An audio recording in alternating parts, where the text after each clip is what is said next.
Praise God. So this morning we're talking about don't let anger evolve.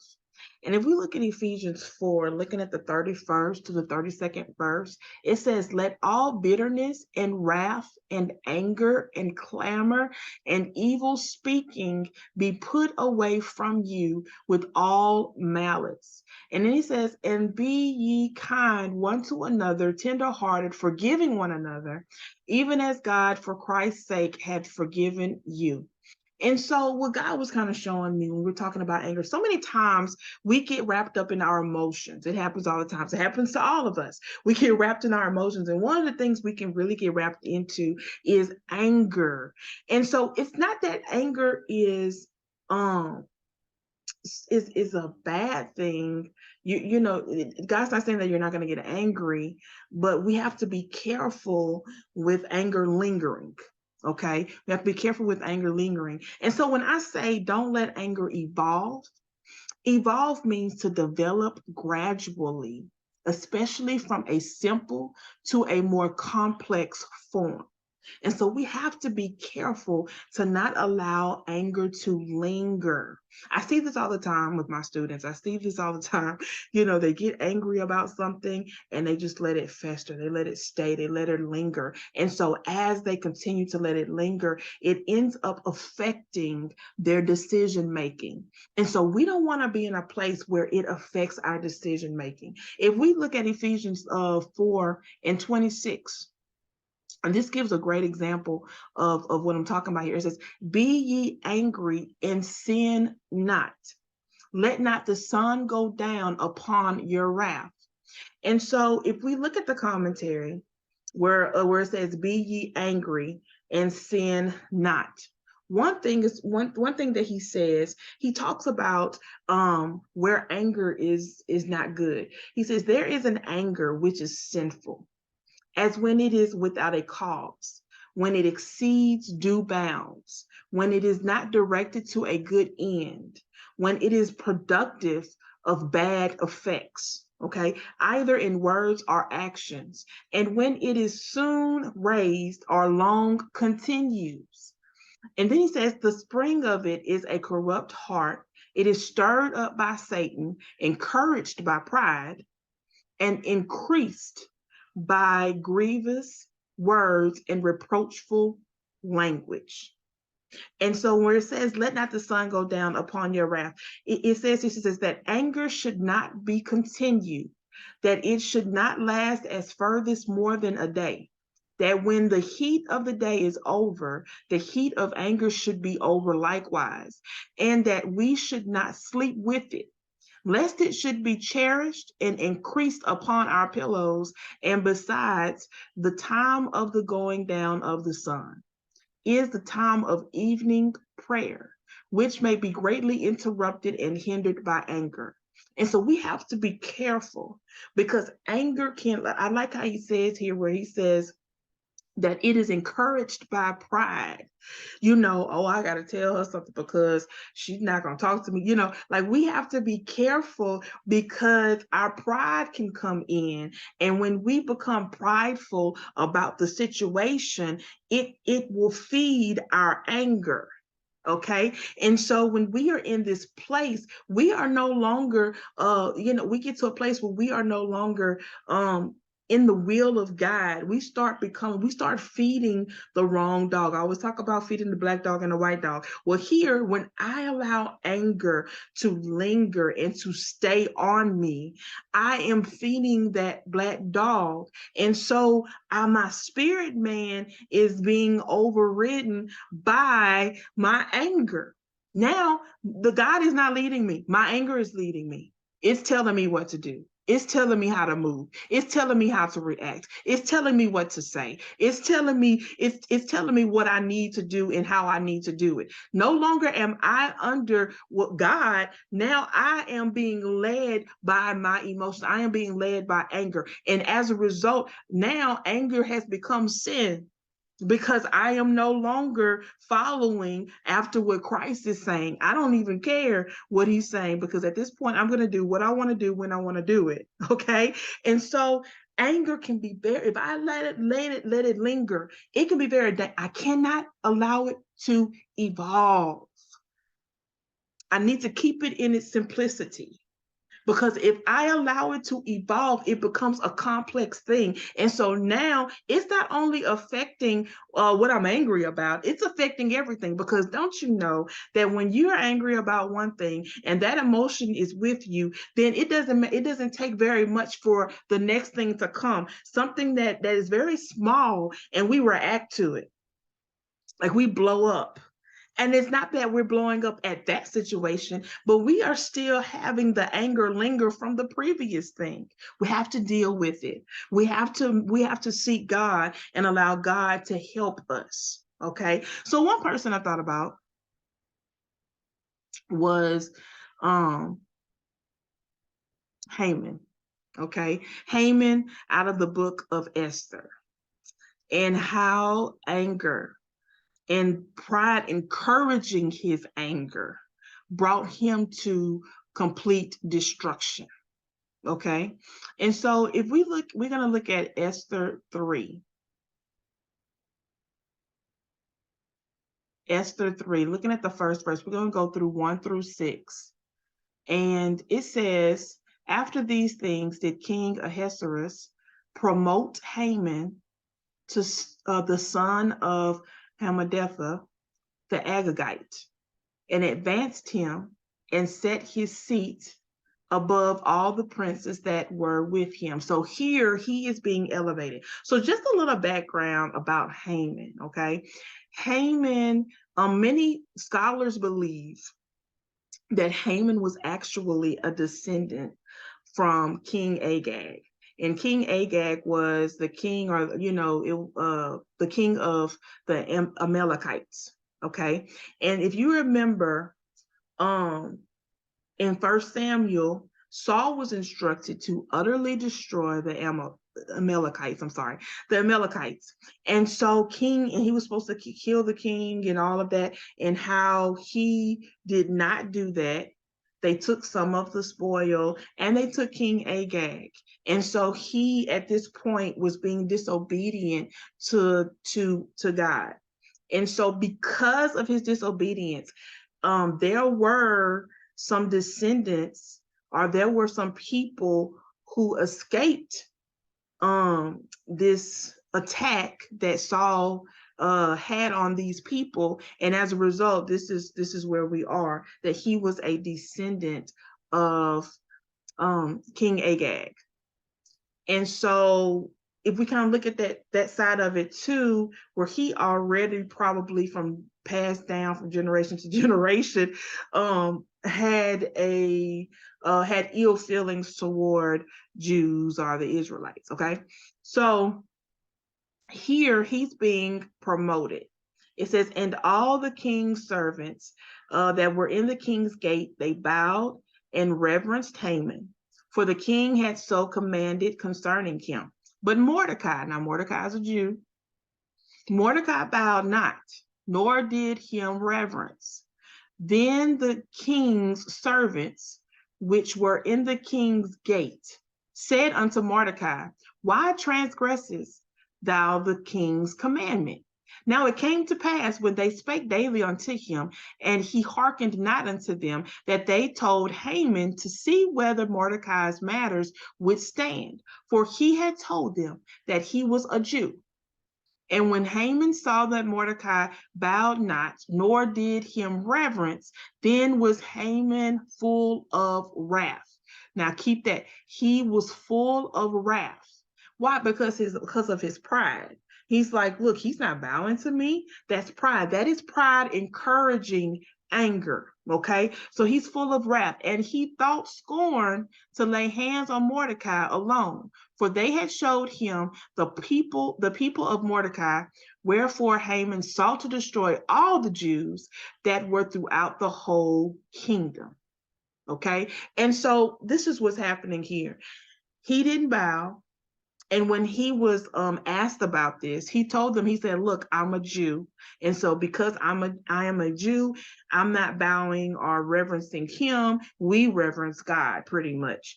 And so as a result, Haman had this wrath against him.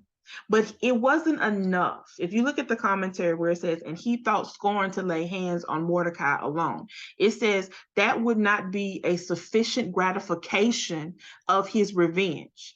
Okay, nothing short of his whole nation would satisfy him. So he didn't just want to seek revenge over Mordecai. He, at this point, wanted to seek revenge over all of the Jews. Okay, so look at where this is leading him. He has just been promoted. You would think that'd be good enough for him. He was just promoted, but because this one person, this Jew, did not bow to him, he has decided to have this revenge against all of the Jews. Okay, and so if we look at 3 and 8 through 9, this is where his plan is, where he's coming and he's going to, he's telling the king that, these people really aren't of service to you. And so we need to do something about them. And he says in here, he says, let it be written that they may be destroyed, and I will pay 10,000 talents of silver to the hands of those that have the charge of the business, to bring it into the king's treasuries. So look, he is offering to pay out of his own money, to pay for this to take place.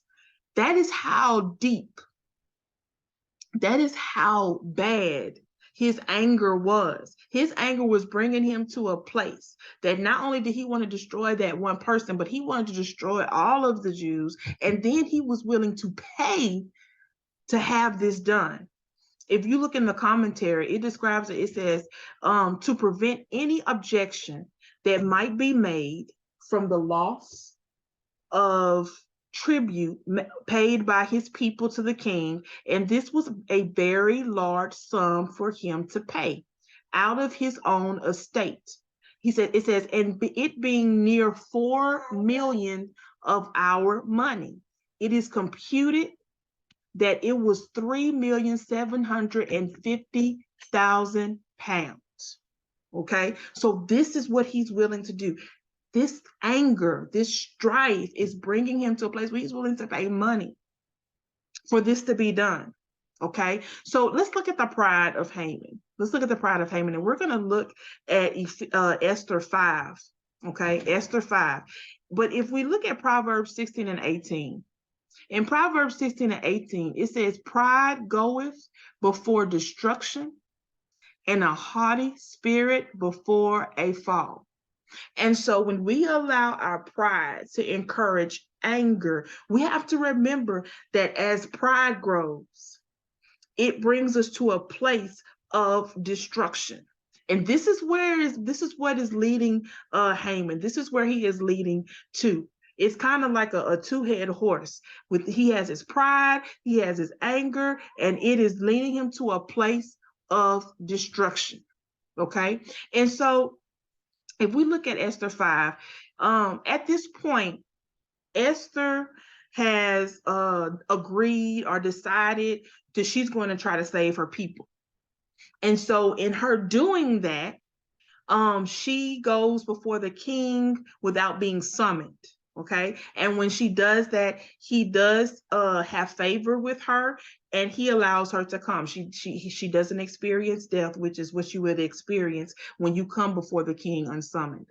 And so he asks her, he says, what is your request? So she requests for the king and for Haman to join her in a banquet. So this is up his alley right here. Okay, so he's excited. The queen just invited him to a banquet. He's excited about it. And so this leads us to Esther 5, looking at the 13th to the 14th verse. And so when he is walking and he's excited, he sees Mordecai. And it's like this anger the anger just comes back. Like he can't even enjoy what he feels like is success, because he sees Mordecai, and he knows Mordecai won't bow to him. Have you ever been in a place where you're good, everything's going good, and you see this one person, and then just something rises in you? Okay, that's me not dealing with the things that I need to deal with when it pertains to this person or a situation that comes up. Like even if I just look at this person or I just look at this situation in the face, that it just brings up something in me. And so in that 13th and 14th verse, Haman has brought his wife and his friends together, and he's telling them about, he's promoted and he's seeing these people. The queen has invited him to this banquet, so he's all excited about it. But then he says, "Yet all this availeth me nothing." Okay, so this is nothing so long as I see Mordecai the Jew sitting at the king's gate. Like it angers him. Like even though he's being promoted, even though he's going to this banquet, he cannot enjoy these things because Mordecai is still alive. Okay, because Mordecai is still sitting at the king's gate. Then said Zeresh, his wife, and all his friends unto him, "Let a gallows be made of 50 cubits high, and tomorrow speak thou unto the king that Mordecai may be hanged thereon. Then go thou in merrily with the king unto the banquet, and the thing pleased Haman, and he caused the gallows to be made." Now this is the thing, this is how pride just brings you to a place where you don't want to be. All this has evolved into this one moment right here. He already has come up with a plan. It's already a plan in action where all of the Jews would be destroyed, including Mordecai. But even with that, he still wasn't pleased. This is how, when we allow anger and we allow our pride to do a number on us, when we allow it to linger and we don't do something about it, we start making really bad decisions.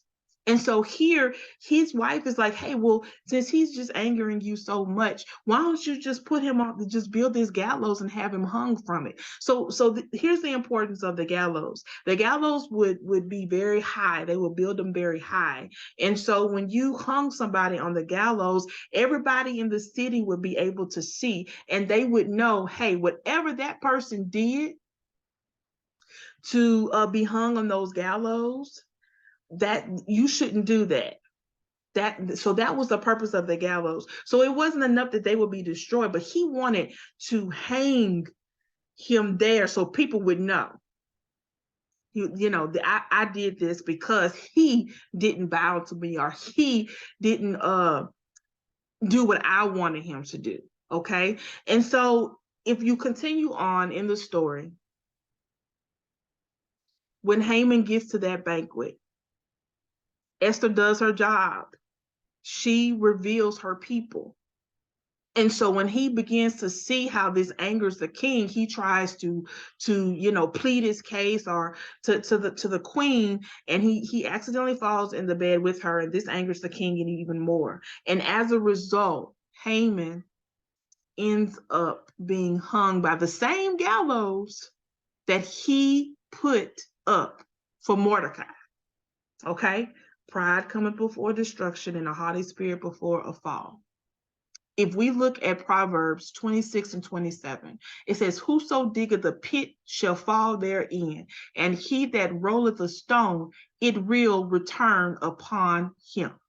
If I continue to allow my anger to evolve, and I allow it to bring me to a place where I make bad decisions, then I could end up, I may not end up being, dying to this physically, but spiritually, my anger will kill me. Emotionally, physically, maybe not a physical death, but physically it will tear down my body. Okay. And so we have to make sure that we are not in a place where it causes us to dig a hole that we're going to fall into. And not only did this affect Haman, but eventually his sons were killed and they were hung. He had 10 sons. They were killed and they were hung on the gallows as well. This is not something that can only affect you, but it can also affect your seed and your seed. Think about the idea that the historian said that Haman was a descendant of King Agag. And how, if that's the case, how many generations were they talked about the Jews? Talked about their disdain for them. How that could have been something that brought about him being so quick and willing to get rid of the Jews. And so we have to make sure that we do not allow our anger, keep our anger in a place of simplicity, and don't allow it to continue. Be angry and sin not. Don't let the sun go down on your anger. We have to make sure that we do what the word says. Because if God spoke this, he spoke it for a reason. He already knows what anger will do to us. He already knows that it will move us to a place that's outside of his will. He already knows that it will be something that will lead us, guide us in all areas of our lives. Because once I allow it to settle in, it will not just affect just one section of my life. It will affect everything. And I know some people are saying, well, so-and-so did this and I have to avenge and I have to do this. I had a kid in my class. He got into it with these boys, and it was on a Friday. Okay. He let the weekend go, and he came back Monday, and he was like, I'm going to have revenge. And I'm like, you sat there the whole weekend and thought about this? Like, you never let this go. You kept this, it just kept building and building. Like you lived with this for a whole weekend and came back and said, man, I'm going to have vengeance.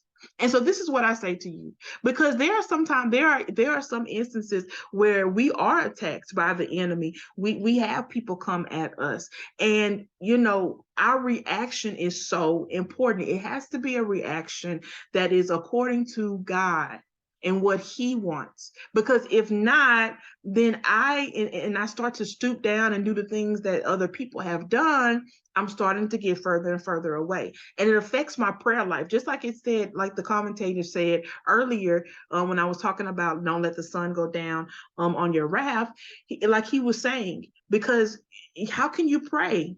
How can you see God with this anger and this malice in your heart?